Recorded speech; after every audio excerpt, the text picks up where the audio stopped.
देख, कल मैं एक डॉक्यूमेंट्री देख रहा था नेटफ्लिक्स पे। It was about vape. जो आपने ई सिगरेट्स देखी होंगी, जो अब वेप का एक कल्चर आ गया है कि आप सिगरेट्स के बजाय जो है वेपिंग कर रहे होते हैं।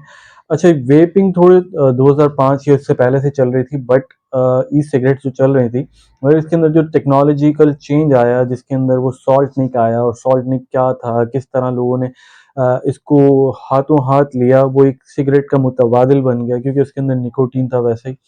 तो उसके ऊपर एक पूरी डॉक्यूमेंट्री थी, और वो मैं जब देख रहा था तो मुझे एहसास हुआ कि यार, ये यूएस का कल्चर है, यूएस की इकोनॉमी जो है कितनी एक ज़बरदस्त किस्म की बनी हुई है, या फिर उसका प्लेटफ़ॉर्म कितना ज़बरदस्त है कि जैसे ही कोई यूनिवर्सिटी से बच्चा जो है ग्रेजुएट हो रहा होता है, या फिर उसका कोई प्रोजेक्ट होता है, फाइनल प्रोजेक्ट, तो फाइनल प्रोजेक्ट के अंदर बहुत सारे इन्वेस्टर्स जो है बड़े ही उस क्लोजली उसको देख रहे होते हैं, बड़ी ही उसको जो है इन्वेस्टमेंट की निगाह से देख रहे होते हैं, और वो इंतजार कर रहे होते हैं कि कब ये इवेंट्स होंगे, कब ये यूनिवर्सिटीज के प्रोजेक्ट आएंगे, और हम उनको इवेल्युएट करेंगे, उसके इन्वेस्टमेंट करेंगे। तो एक बड़ा ही इकोसिस्टम उन्होंने एक तरीके का बना दिया है। आप वो देखें कि एक जो सिलिकॉन वैली है, वहाँ या तो उसको कब्रिस्तान भी कहा जाता है स्टार्टअप्स का, मगर वही बात है कि वहाँ उनकी एक रीत है कि आप ग्रो फास्ट करें और जल्दी से चलें और अपनी मिस्टेक्स करते रहें।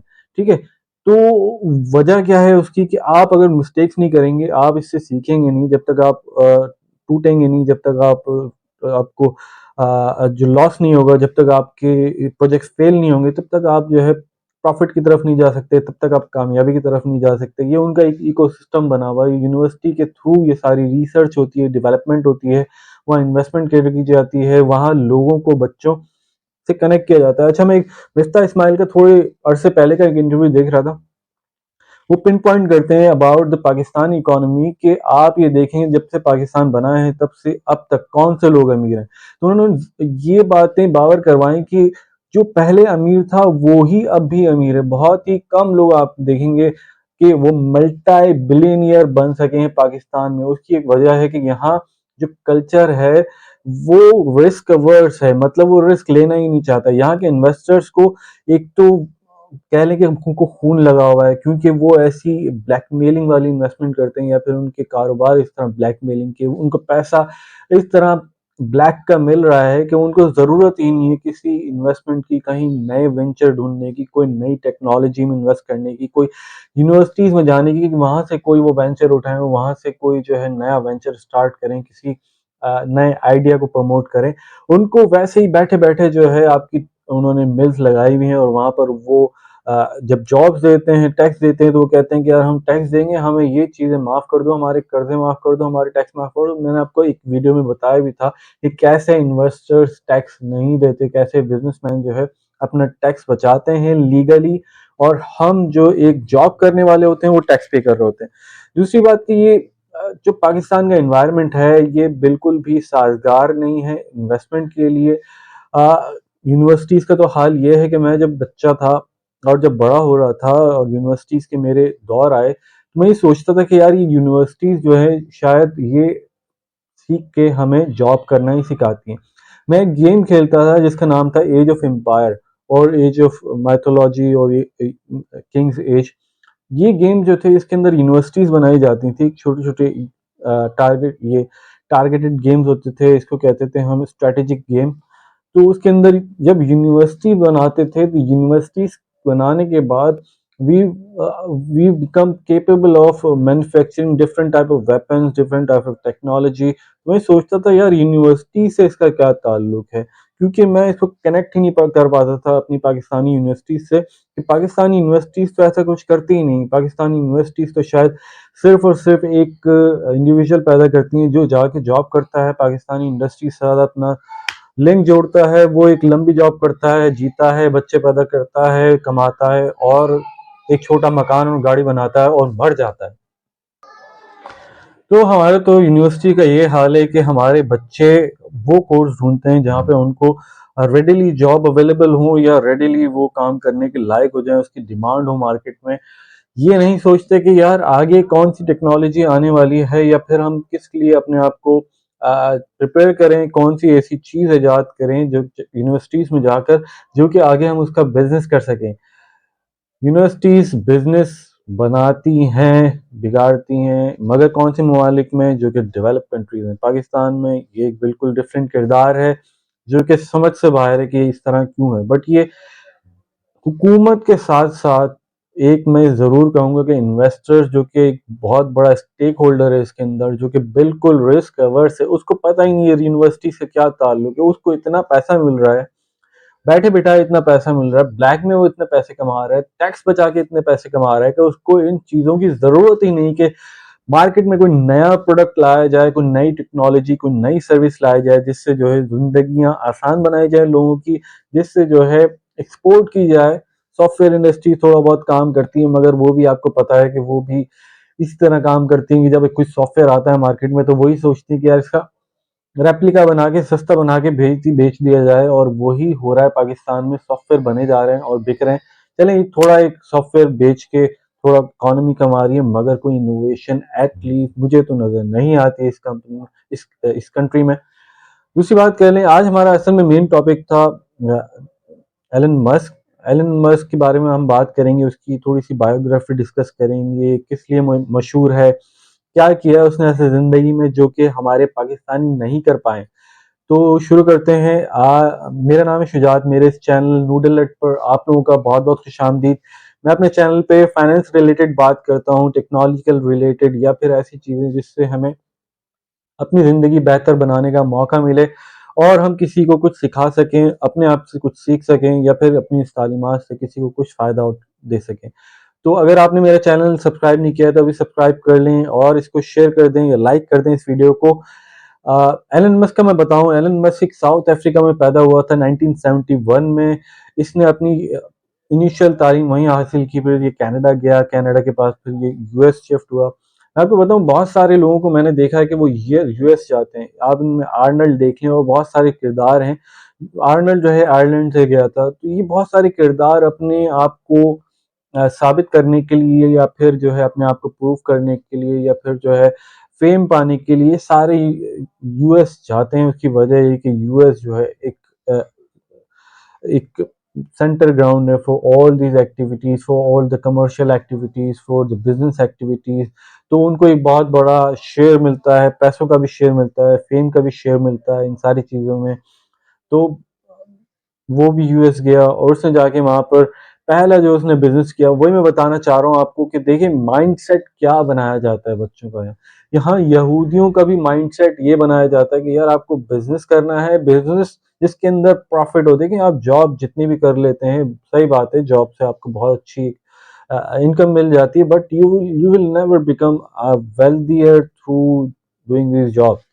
तो वो उसने अपना पहला एक गेम बनाया उसकी 70s में 80s में, फिर उसने गेम बना के उसको सेल कर दिया, उससे उसको पैसे मिले। उसने 1995 में एक और कंपनी बनाई, जिप 2, उसको भी उसने सेल कर दिया 1999 में। जो आज आपको जो ये एक्सट्रीम कॉमर्स वाले और ये जो है बाकी बेच रहे हैं ना मंजन के, आप जो ये अमेजोन पे स्टोर बनाएं और स्टोर बना के बेचें, तो आप ये देखें कि ये जो जहनियत है ये उसने कब 1990 से भी पहले उसने एक्वायर कर चुका था। और यही उसको पता था कि वेल्थ का जरिया है कि आप बिजनेस बनाएं, उसके अंदर काम करें, उसको सेल करें, कैपिटल कमाएं, फिर दूसरे बिजनेस पर लगें, फिर उसको सेल करें, फिर कैपिटल कमाएं। उसने इस तरह के बहुत सारे बिजनेस किए। उसका एक करंटली प्रोजेक्ट चल रहा है स्पेस एक्स, जिसके अंदर आई डोंट नो, मतलब वो किस तरह से सोचते हैं। आप इनकी मूवीज देखें, यूएस की बनी हुई मूवीज की, किस तरह के थॉट्स होते हैं, किस तरह की साइंस फिक्शन होता है। कि एलन मस्क ने भी एक कंपनी बनाई स्पेस एक्स, जिसके अंदर वो स्टार शटल बना रहा है, जो कि जाना चाहती है मार्स पर, वहां पे कॉलोनाइजेशन करना चाहती है। एक बहुत ही अलग सा कॉन्सेप्ट है। मेरा ख्याल है कि पाकिस्तानी तो ये सोच भी नहीं पाएंगे। पाकिस्तानियों का तो दिमाग अभी हैदराबाद से आगे कराची वालों को जाता नहीं होगा, पंजाब वालों को कराची से आगे नहीं जाता होगा। ठीक है, तो वो मार्स पे कॉलोनाइजेशन करना चाहता है। वो मार्स पर ट्रैवलिंग को या फिर ट्रांसपोर्टेशन को सस्ता बनाना चाहता है थ्रू दिस प्रोग्राम, जिसको अभी से कारगर है, 2000 से कारगर है वो। ठीक है, इसने एक और भी कंपनी बनाई जिसका नाम था टेस्ला। टेस्ला के ऊपर उसने 6 मिलियन के करीब इन्वेस्ट किया। अभी तक उसकी 20 बिलियन की इन्वेस्टमेंट है उसके अंदर, मगर वो 20 बिलियन से अभी तक 100 बिलियन तक कमा चुका है। मुझे याद है 1-2 साल पहले जब उसने बिटकॉइन में इन्वेस्ट किया था, टेस्ला के थ्रू किया था और अपने खुद भी किया था। तो मैं आपको बताऊँ इन्वेस्टर किस तरह इन्वेस्ट करता है और बड़ा इन्वेस्टर किस तरह प्रॉफ़िट कमाता है। जब उसने इन्वेस्ट करना शुरू किया बिटकॉइन में, तो लोगों ने भी इन्वेस्टमेंट करना शुरू की। जैसे आप स्टॉक मार्केट में देखते हैं क्या होता है, जैसे ही शेयर ऊपर जाने जा रहा होता है, लोग कहते हैं वाह भाई वाह! क्या ज़बरदस्त शेयर ऊपर जा रहा है, इसके अंदर इन्वेस्ट कर दो। भाई जब वो आपकी नज़रों में आता है तो वो मैच्योर हो चुका होता है। तो जैसे ही लोगों ने इन्वेस्टमेंट कर दी तो बड़ी बेरहमी से उसने कहा कि यार मुझे अब अच्छा नहीं लग रहा बिटकॉइन और मैं निकाल रहा हूँ। तो उसने फौरन निकाल दिया और फिर क्या हुआ कि फिर बिटकॉइन इतना नीचे आया कि वो फिर लोगों की सारी जितनी ज़िंदगी की जमा पूंजी थी वो सारी नीचे आ गई। और मैं देखता था कि ट्विटर पर एलन मस्क को बहुत सारे बुरे अल्फाजों में याद किया जा रहा था। लोग कह रहे थे कि यार हमारी पूरी ज़िंदगी की 20 साल की, 25 साल की, 30 साल की जितनी भी मेहनत थी हमने इसके अंदर इन्वेस्ट की हुई थी और अब वो बिल्कुल भी नहीं है, वो गायब हो गई, खत्म हो गई। क्यों? क्योंकि तुम्हारी वजह से तुमने ये जो डिसीजन लिया है, हम तुम्हें फॉलो करते थे और तुमने पहले अपने पैसे निकाले और फिर हमें बताया कि मैंने अपने पैसे निकाल लिए हैं, तो हमारे शेयर्स वो जो उसकी उसकी वैल्यू थी बिटकॉइन की वो बिल्कुल नीचे आ गई, ठप हो गई। तो यही बिग इन्वेस्टर करते हैं, बड़े इन्वेस्टर इसी तरह काम करते हैं। अच्छा, इसके साथ जो काम करने वाले लोग हैं एलन मस्क के, वो कहते हैं कि भाई ये बड़ा ही कह लें कि डेडिकेटेड बंदा है। आप जितने भी बड़े लोगों को देखेंगे, इमरान खान से ले लें, आप आर्नल्ड ले लें, जितने भी आप कितने भी बिजनेसमैन ले लें, dedication is the key to success. आप एक चीज के पीछे पड़ जाते हैं तो पड़ जाते हैं। यही एलन मस्क भी करता है। वो जब एक चीज के पीछे पड़ जाता है तो ये नहीं देखता कि रात हो रही है, सुबह हो रही है। उसके आसपास रहने वाले लोग कहते हैं कि वो बस उस चीज के पीछे रातों रात अपनी नींदें खत्म कर लेता है और वो जब तक वो चीज़ नहीं हो जाती तब तक वो उसके सुकून से नहीं बैठता। उसके साथ जो लोग काम करते हैं वो कहते हैं कि हमने वो सोचा भी नहीं होता जो कि हमसे ये करवा लेता है। कैसे करवाता है? यही एक मैनेजमेंट एबिलिटी होती है। वो उनको ड्राइव करता है, उनको पुश करता है to go beyond their limit. जितना वो सोच भी नहीं सकते उससे आगे वो चाहता है कि वो जाएँ और उससे आगे परफ़ॉर्म करके दिखाएँ। यही एक बेस्ट मैनेजर की, एक बेस्ट लीडर की क्वालिटी होती है कि वो they bring the best out of you, जो कि आपको भी शायद नहीं पता होता कि आपकी सलाहियत क्या है, मगर एक लीडर को पता होता है या फिर एक लीडर भांप लेता है कि आपकी सलाहियत क्या है और वो आपसे वो काम लेकर रहता है। यही आप एलन मस्क नहीं, यही आप दूसरे देख लें। मैं बता दूं आपको, कुछ सालों पहले जो है जब मैं थोड़ा छोटा था तब मैं सोचता था कि यार बिलीनियर या फिर जो है कितनी इनकी वर्थ होती होगी। उस वक्त जो है बिल गेट्स सबसे अमीर तरीन आदमी होता था, उसकी वर्थ होती थी 62 बिलियन डॉलर। 62 बिलियन डॉलर हम कहते थे। 62 बिलियन डॉलर, यार क्या बात कर रहे हो यार, मतलब दैट्स माइंड बोगलिंग। भाई इनकी जो वर्थ है वो 241 बिलियन डॉलर से अबव है, अभी भी करंटली 241 बिलियन से अबव है। मतलब अगर आप पाकिस्तान का कर्जा ले लें कुल, तो वो 130 बिलियन डॉलर है। ये पाकिस्तान का कुल कर्जा है जो अब से 75 साल तक वो लेता आया है और उसको पे करना है। तो आप सोच लें कि इसने अपनी ये पैदा हुआ है 1971 में और अब तक ये इतनी बिलियन डॉलर की अपनी वर्थ बना चुका है। तो किस तरह लोग ग्रो करते हैं वहाँ और किस तरह हमारे यहाँ लोग स्टैग्नेंट हैं अपनी जगहों पे, उसी लेवल पे रुके हुए हैं। क्यों रुके हुए हैं? उनकी वजह ये है कि यहाँ कोई कीन नहीं है। यहाँ सिर्फ ये देखा जाता है कि मैं आज का प्रॉफिट बना लूं, मैं आज किसी तरह इस मसले से निकल जाऊं, कल मुझे इसकी फिक्र नहीं होनी, कल मुझे इसको देखना भी नहीं है। ये सारी चीजें जो है टॉप टू बॉटम आती है। असल में हम हमें जो 75 साल से जो कंट्रोल किया जा रहा है, वो गांधी साहब कहते हैं ना कि हमारी जो ये जो हमें एक सहूलत दी गई है, हमें जो आज़ादी दी गई है, असल में ये तो आज़ादी नहीं है। जब यूएन बना दिया गया था, सेकंड वर्ल्ड वॉर हुई थी, उसके बाद जो ये सारी नेशंस बनी हैं, ये आज़ाद नहीं है, ये असल में उसी तसल्लुत के अंदर हैं। जिस तरह पहले एक नेशन दूसरे पे काबिज होती थी तो वो एक तसल्लुत के अंदर रखा करती थी। अब वो तसल्लुत शायद डायरेक्ट नहीं है बट इनडायरेक्ट इकोनॉमिकली फिर आपके ऐसे इदारों को कंट्रोल करके किया जाता है जो कि आपकी पूरी इकोनॉमी, पूरी सियासत को कंट्रोल करते हैं। आज भी आप देख लें, न्यूज़ आई कि आपके इलेक्शन 8 फरवरी का है एंड 2 महीने या ढाई महीने पहले जो है इलेक्शन कमीशन कह रहा है कि आपका जो निशान है सबसे बड़ी पार्टी का जो जिसका निशान है उसको कैंसिल कर दिया जाएगा अगर आपने जो है दोबारा इलेक्शन नहीं करवाया। हमें पता है कि बाकी पार्टीज में भी किस तरह के इलेक्शन होते हैं और किस तरह सिलेक्शन होती है, बट ये है कि हमें किस तरह कंट्रोल किया जा रहा है ये आपको जरूर पता होना चाहिए और हम इसी तरह कंट्रोल होते आए हैं। आज हमारी इकोनॉमी का यही हाल है, इसकी वजह भी यही है कि हम एक मुसल्लत हैं, हम पर कुछ कुछ कुछ नेशंस मुसल्लत हैं, कुछ लोग इदारे नहीं, हम पर कुछ नेशंस मुसल्लत हैं जिसके जिसके हम आलाकार हैं, जिसके ये इदारे आलाकार हैं। हम इनके अंदर ट्रैप्ड हैं, हम एक जेल में हैं, हमारी कोई से नहीं है, हमें खाना पीना मिल जाता है, यही हमारी सबसे बड़ी खुशकिस्मती है। मेरा ख्याल है ये हमें यही बावर करवाया जाता है कि हमें इन चीज़ों का हक नहीं है जो आप सोचते हैं, हमें ये चीज़ें थोड़ी बहुत मिल जाती हैं, ये हमारे लिए काफ़ी हैं। आई डोंट नो वो हमें किस तरह जो है अपनी कंट्रीज में वेलकम करते हैं, किस तरह वो आने देते हैं, but we always remain become the third type of nation in their countries और हमारी वही इज्जत होती है वहाँ पर जो कि इस तरह की नेशंस की होती है। वही अब तक इसके जो है एलन मस्क के बहुत सारे पेंडिंग प्रोजेक्ट्स हैं जिसके अंदर मैंने आपको बता दिया, एक मार्क एक्स है। रिसेंटली इसने जो है ट्विटर एक्वायर किया था, ट्विटर एक्वायर करने के बाद उसने उसका लोगो चेंज कर दिया, अपने कुत्ते का लोगो बना दिया, फिर उसके बाद उसने उसको चेंज करके एक्स कर दिया।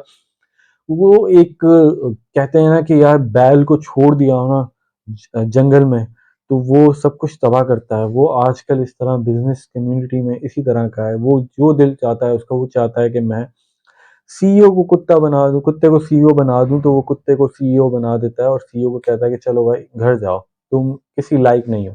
तो यही चल रहा है, वो अपने बलबूते पे अपने पैसों पे रश करता है और बहुत सारी ऐसी चीजें कर रहा है जो लोगों ने सुनी ना देखी और ऐसी चीजों पे काम कर रहा है। वो बहुत सारी ऐसी सिटीज पे काम कर रहा है, ऐसे ब्रेन न्यूरोलॉजिकल प्रोजेक्ट्स पे काम कर रहा है जिससे आपकी आंखें काम कर सकें, जिससे आपके हाथ पाँव का डिफरेंट तरीके से काम कर सकें। और आपने देखा होगा स्पेशल ह्यूमन या फिर जो है सुपर ह्यूमन, एक बहुत सारी नेटफ्लिक्स पर भी इस तरह की मूवीज आती हैं या फिर इस तरह के बहुत सारे कॉन्सेप्ट्स हैं कि अगर आपके जिस्म में आपके ब्रेन जो है, अगर आपका ब्रेन आपको पता है 5% से ज़्यादा काम नहीं करता, अगर उसकी ब्रेन की ताकत को 10% या 20% तक लगा दिया जाए, अगर खींच दिया जाए, तो आपका ब्रेन और आप किस तरह कितने बासलाहियत हो सकते हैं, आपको इसका अंदाज़ा नहीं।